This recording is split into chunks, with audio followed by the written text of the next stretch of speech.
خذ لك شيء تشربه. اوكي.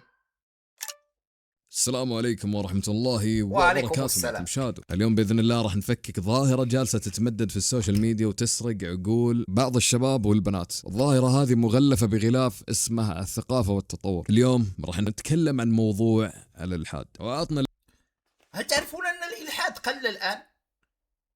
وأن أكثر سنوات الإلحاد كانت من 2013 ل 2018، وموجة الإلحاد التي كانت في تلك الفترة كانت أكبر مليون مرة، والملاحدة في تلك الفترة أكثر بكثير مما كان عندي 7 أصدقاء في تلك الفترة، أقسم بالله أن 6 منهم كانوا ملاحدة. كان أي واحد تقول له السلام عليكم يقول لك لقد ألحدت. كانت موجة شريف جابر والبرايم، وكان الكل عنده شكوك، وكان الإلحاد موضة. أي واحد يصير عمره 17 سنة أول ما يفعله يلحد. والآن قل الإلحاد وانتشر الوعي، وهناك مليون رد على الشبهة. سابقا لم يكن أحد من الشيوخ يجيد الرد على الملاحدة ويعرف، حتى أتى هيثم طلعت ومن معه ودعسوهم. الآن نرى الإلحاد في أضعف فتراته، يعني صار الملحدين أضحوكة. الانترو يا مدير. طبعا يا جماعة الخير، قبل لا نتكلم عن أسباب الإلحاد خلونا نفهم الناس اللي ما تدري وش يعني الإلحاد. الإلحاد باختصار هو إنكار وجود خالق لهذا الكون، نعوذ بالله. يعني الملحد يظن أن هذا الكون العظيم بتعقيداته والمجرات والإنسان وتركيبة الجينات الدقيقة كلها جت من العدم أو بسبب صدفة عشوائية عمياء. الملحدين لا يؤمنون بالغيبيات، والمشكلة أن الملحد يحاول يصور نفسه أنه إنسان عقل. بالمناسبة ترى الإلحاد هو ظاهرة جديدة. سابقا البشر أيام زمان في كل الحضارات لم يكونوا يتصورون عالم بدون إله. هذا ظاهرة ظهرت بعد عصر الأنوار. فلاني يعتمد على العلم، بينما في الحقيقة هو إنسان جاهل للأسف وانجر نحو الهاوية. فأنا هنا اليوم جاي يعني أطلعك من الهاوية اللي أنت فيها بإذن الله، وحاول أني قد ما أقدر أني أطلعك من الغلط اللي أنت فيه. طبعا أهم نقطة في المقطع اليوم اللي هي إيش الأسباب اللي خلت الملحدين يصيرون كذا. إيش سبب الإلحاد؟ يعني نسبة كبيرة من الإلحاد هي إلحاد عقلي ومو بإلحاد عقلي. الشخص يبي يسوي اللي يبي يعيش بدون أي قيود، بدون حلال وحرام، بدون تأنيب ضمير. راح أقول لكم الحين قصة قبيلة بني دوس لما جاهم الصحابي الطفيل بن عمرو الدوسي ويدعوهم للإسلام. تتوقعون أنهم رفضوا الدعوة للإسلام والدخول للإسلام لأن ما دخل مزاجهم؟ رفضوا لأنهم كانوا غارقين في الزنا وشرب الخمر والشهوات، وشافوا أن هذا العالم الغربي، هذا هو الإلحاد والكفر الموجود في العالم الغربي. يريدون ممارسة شهواتهم ونمط حياتهم بدون أي قيود. الدين يقيدهم، يعني الدين الإسلام قاعد يقيدهم، يمنعهم من ملذاتهم. فهذا السيناريو للأسف يتكرر اليوم بالحرف الواحد: تمرد على الوحي وتقديم العقل القاصر والأهواء على أوامر الله تعالى. السبب الثاني يا جماعة الخير اللي هو الصدمات النفسية وتراكمها على أيضا شيء آخر، تقديم العقل القاصر. والله فكرة تقديم العقل على النقل أحيانا توحي بتعارض العقل والنقل. ترى لا، ترى العقل يجب أن يوصلك لما أوصلك له النقل. فهناك نوع من المغالطات تريد كأننا نحن المسلمين نطفئ عقولنا. العقل السوي والفكر السوي لا يتعارض أساسا مع ما تقوله النصوص. قمة الوعي أن توفق بينهما، أن يصل عقلك إلى ما قيل في النقل. هذا الشخص. كثير من الملحدين لو تسأل عن ماضيه تلقاه تعرض لصدمة قاسية أو فقدان شخص يعني عزيز عليه، أو أنه تعرض لمرض، أو أنه انظلم. فهو ما يفهم أن الدنيا دار ابتلاء. يصير عنده كذا موجة غضب عاطفي تجاه الدين نقل، ولي على العقل أن يوصلك للنقل. هذه خذها من عندي. الله تعالى سبحانه. يعني مثلا هو تعرض لموقف معين، يقول يا أخي لو من جد في الله تعالى كان ما صار لي كذا. والله العظيم جد يا جماعة الخير في ناس كذا، يعني هي ردة فعل عاطفية بحتة. فهذا اسمه محاولة أنك تنتقم لنفسك، مو استنتاج عقلي. السبب الثالث اللي هو الانبهار الأعمى بالغرب وعقدة النقص. هنا احنا نرجع لقصة اليوتيوبر هايبر اللي تكلمت عنها في المقطع الماضي. ليش الوازع الديني عنده انمسح؟ المشكلة يا جماعة الخير بدأت من عقدة النقص هذه. هو يعيش في مجتمع غربي حلو، وبدأ يعظم هذا النموذج لدرجة العبادة. خذوا كلامي بالتفصيل هذه المرة. هو هو ألحد وما عاد يؤمن في أي ديانة سماوية. صار يشوف الغرب هم قمة للتطور، وعشان يتقبلونه يعني في دائرتهم أو محيطهم صار يترك دينه وثقافته لدرجة أنه سحب على أخوياه العرب وقطعها معهم، ومتابعين اللي كانوا سبب نجاح اللي هم العرب سحب عليهم. فالإلحاد هنا صار أداة اندماج، يعني عشان ترضي الأجانب وتثبت لهم أنك أنت متحضر زيهم، أوكي خلني ألحد معه. السبب الرابع يا جماعة الخير اللي هو الأعمال الغربية والأنمي ومشتقاته. أي نعم، هذا هو. هيا خذ لك الأعمال الغربية والأنمي هي سبب الإلحاد. هيا خذ لك. إذا شاهدت ديكستر ستلحد، إذا شاهدت فيلاند ساغا ستلحد. تفاهم معهم أنت، اشرح لهم أنت، وضح لهم أنت. يعني واش العلاقة؟ والشيء اللي يطيح فيه كثيرين منه، يجيك شخص يا جماعة الخير تقول له لا تتابع كذا، لا تلعب كذا، فيها شركيات فيها كذا، هو يرد عليك يقول لك يا أخي أنا أتابع الأنمي هذا وألعب هذه الألعاب، بس أنا واعي ومستحيل ألحد، يعني مستحيل أصير كافر أو إني يعني مثلا أتشبه فيهم ومن ذا الكلام. يعني المشكلة أخوي إن في شيء اسمه التطبيع اللاواعي. يوم عينك وعقلك يتعودون يوميا قاعد تشوف استهزاء بالذات الإلهية أو مشاهد الشرك والكفر في هذه الأعمال، يعني حاجز التعظيم الإلهي عندك والرهبة من الله تعالى في قلبك حرفيا راح ينهد. تخيل. بالعكس، أنا عندما أرى هذه الأعمال أنظر لها بنظرة أخرى. إذا رأيت God of War وتصوير God of War للآلهة أعرف أنني على حق، لأن الآلهة التي تصورها God of War مثلا هي آلهة قاصرة، هي آلهة بشرية، هي آلهة فيها صفات بشرية كثيرة، وأنا الله الذي أعبده ليس كمثله شيء. فتقربني هذه الكفريات بتناقضاتها وكيف أنها بشرية من الحق الذي أنا عليه. يعني إذا قرأت مثلا ميثولوجيا الإغريق، وأنت تقرأ ميثولوجيا الإغريق ستجد أن زيوس، استغفر الله العلي العظيم، هو إله مغتصب. ستجد أن بوسايدون مغتصب، ستجد أن أثينا مثلا ظالمة، ستجد أن هذه الآلهة تغضب من البشر، تحقد على البشر، تكره البشر، تريد أن تنتقم من البشر. وستنظر إلى الله عز وجل الذي أنا وأنت نعبده وسترى صفاته ليس كمثله شيء، واسع العلم كل القدرة، وستقول كيف كان الناس أيام زمان يؤمنون بهذه الترهات. انك تشوف الغلط ينعاد قدامك 1000 مرة، انت في النهاية مستحيل راح يصير شيء عادي عندك، حتى لو انت يعني مثلا ما كفرت يصير الكفر هين على قلبك. فانت مظاهر الالحاد هذه ما تستفز غيرتك على دينك، اي شبهة تجيك في المستقبل انت بتروح فيها. فعلى طار الشبهات، وش هي قصة الشبهات اللي يرمونها وكيف تبان انها قوية؟ وهي في الحقيقة يعني ترى شبهاتهم من جنبها. والله قوة شبهات الملحدين يا جماعة الخير تكون قوية في شيء واحد بس، انهم يطرحونها للعوام، ما راح يروح يناقش عالم متخصص. أتفق، كلامه مقنع في فكرة أن الملاحدة يرمون الشبهات للعوام، مقنعة تماما، مقنعة 100%. في العقيدة أو الفلسفة الإسلامية، لا هو يفك الجوال يروح تويتر ولا كومنتات اليوتيوب أو مثلا كومنتات الانستا ولا التيك توك، يروح يرمي شبهته كذا على شخص بسيط، يعني هذا الشخص يلا حافظ له المعوذات وبس. أو نقول تدري إيش، نقول إن رمى الشبهات على طالب علم شرعي تخصصه مثلا فقه. طبعا طالب العلم لا، أو تعرف ماذا يفعلون؟ كما أنا أخبرتكم أن أكثر خطر على الدين هو الكوميديا. يطرح لك مواضيع دينية بطريقة كوميدية ويضحك فيها. فوسط الكوميديا، وسط النكتة الكوميدية هناك شبهة. فالكوميديا أخطر شيء.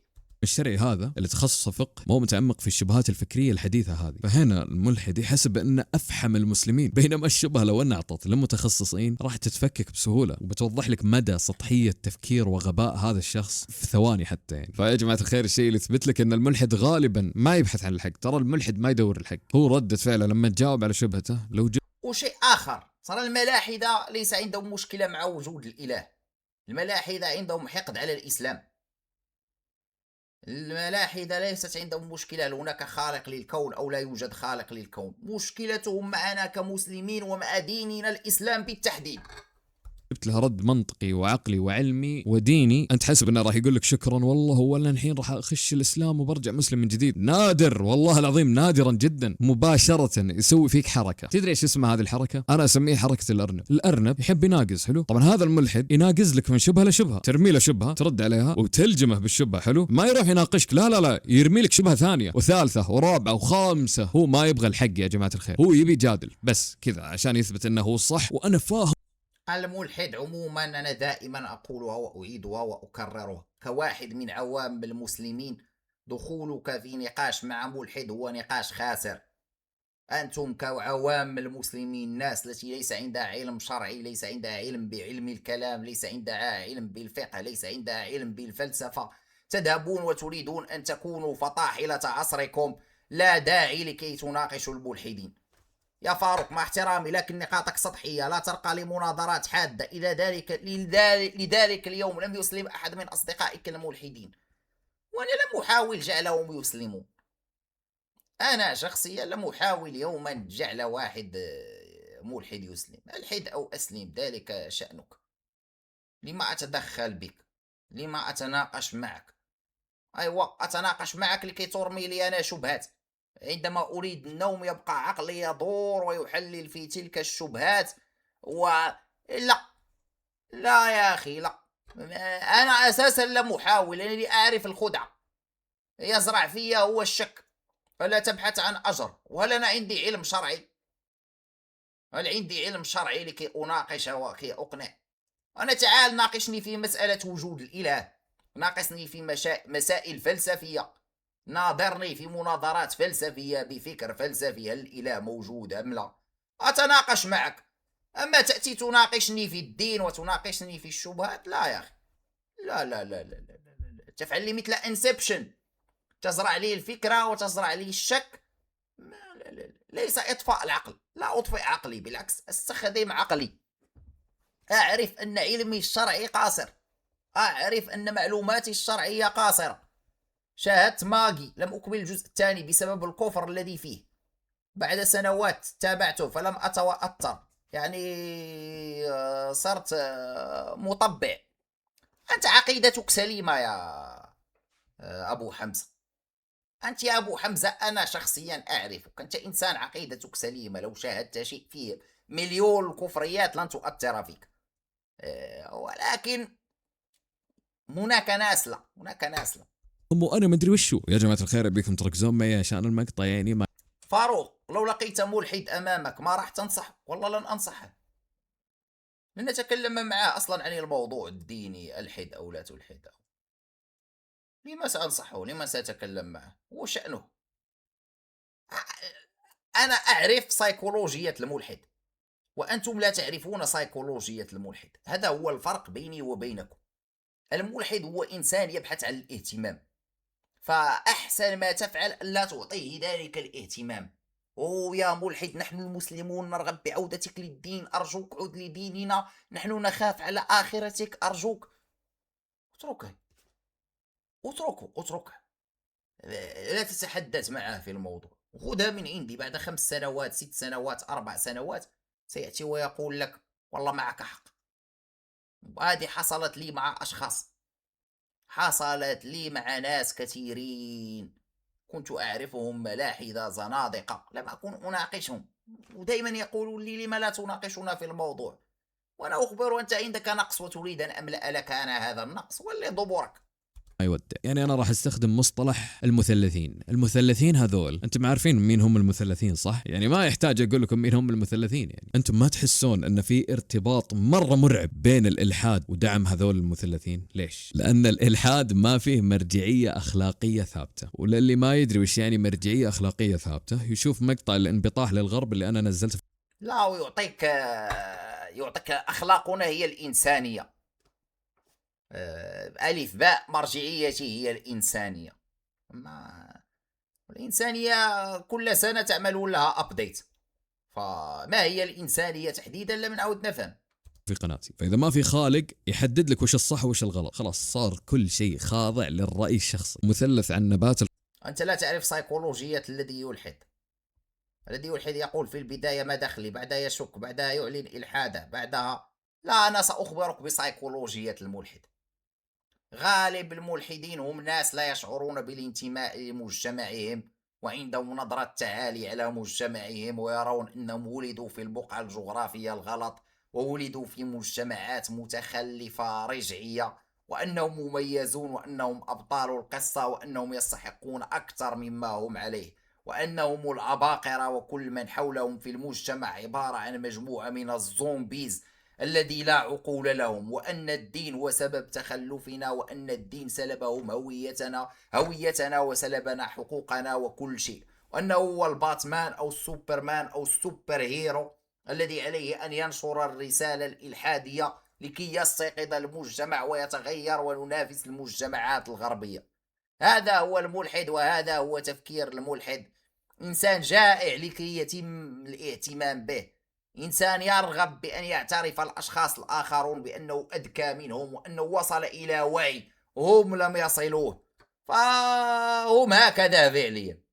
الفطر، نبات الفطر اللي هو الفطر السليم. الفطر السليم هذا اللي انت ربي خلقك عليه. يعني انا اكثر من كذا تشفير يعني ما اقدر اشفر. يعني هم يعتبرون هذا شيء حق من الحقوق ويحطون لهم اعلام وكذا، يعني عرفتوا. فانا اشوف ان الالحاد هو الغطاء الفلسفي اللي يبررون فيه تدمير الفطر السليم. يعني الفطر يكون حلو، هم قاعدين يحاولون يخلون الفطر هذا اللي في الارض يتعفن. لكن فهمت انتم قصدي. عشان كذا يا شباب النفس البشريه طبيعتها ضعيفه مره ومتقلبه. اذا ما كان عندك انت دين قوي وجذور ثابته في الارض، اي شبهه تقراها في تويتر او مقطع تشوفه في التيك توك، فنصيحتي انا ابني عندك مناعه، اقرا في دينك يا جماعه الخير، ركزوا. والله كلام شاذ وصحيح، والله كلام شاذ وصحيح.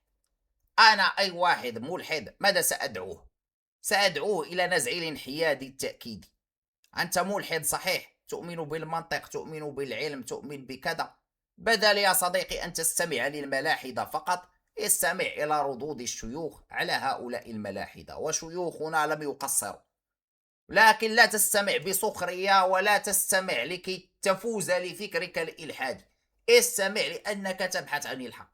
في الملاحدة فئة صغيرة 10% هم ناس باحثون عن الحق. هؤلاء أنا أؤمن بتغيرهم.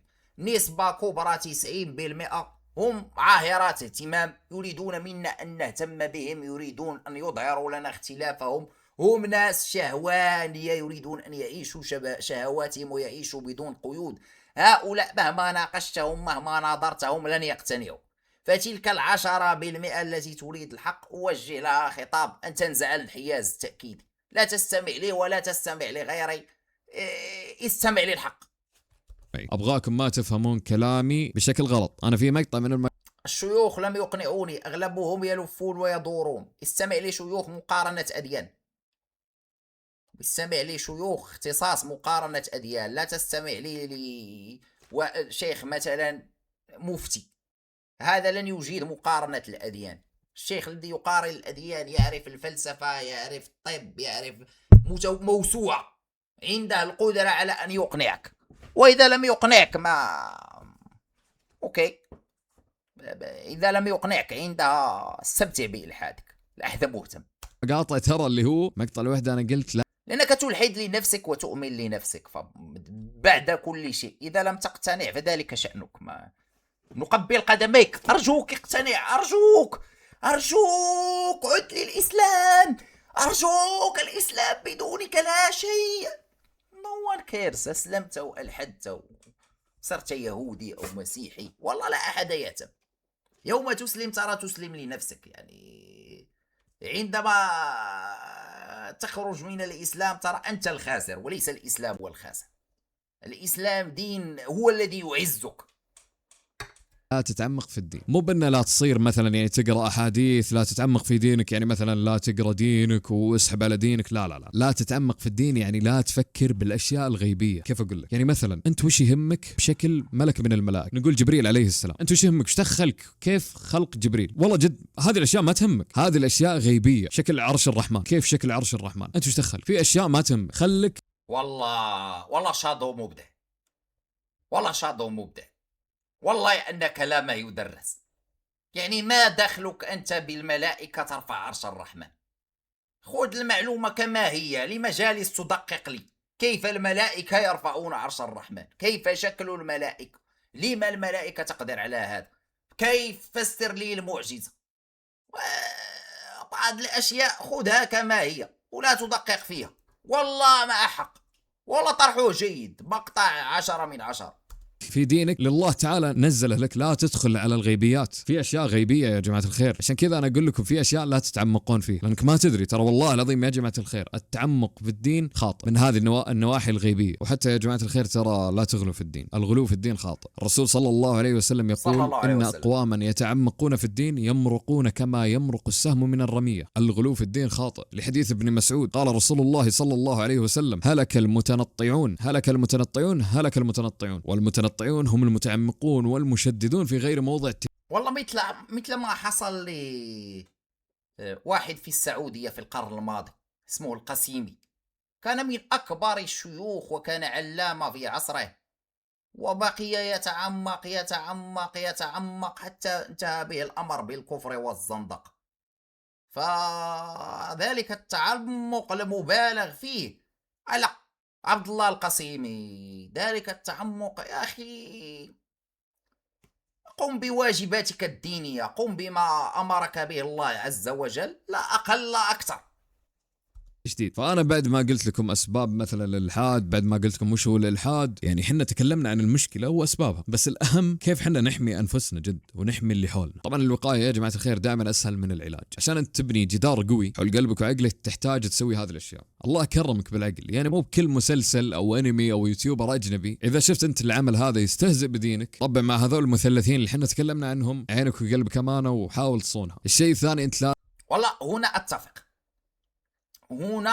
أتفق، يعني قد ترونني متناقض، لكن فعلا وأنت تشاهد بعض الأنميات التي فيها كفر، ومن الأحسن ألا تشاهدها، ولكن نفترض أنك ستشاهدها وشاهدها وأنت واضع الله عز وجل كيف هو وصفات الله عز وجل، فهو أنت تراها دائما. انظر إلى معيارك الأخلاقي والديني، وانظر إلى صورة الإله لدينا، وانظر إلى كيف يصورونهم، وانظر إلى القصور الذي لديهم، فتتحول هذه الأفكار الكفرية التي يريدون أن يطبعوا معك بها إلى شيء يزيدك علما ويزيدك إيمانا. فمثلا قرأت قصة، نقول نحن مثلا شاهدت فيلم أوديسا، يجب أن يكون كأنك تقرأ كوميكس لسبايدر مان، يجب أن تصير هذه شخصيات الآلهة التي يعرضون عليك كأنهم سوبرمان باتمان، لا أقل ولا أكثر. تعرف أن هذه مجرد هرطقات ومجرد خيالات. لازم تتعلم دينك. إذا صار أساسك قوي أي شبهة تمر عليك بتضحك على تفاهتها، لأنك عارف أنها يعني سطحية جدا. وثالث أهم شيء يا جماعة الخير، أهم شيء الصحبة والبيئة. الصاحب ساحب. إذا كل أخوياك ومحيطك والناس مستهترة ما يهمهم الدين ودائما ينتقدون ويطقطقون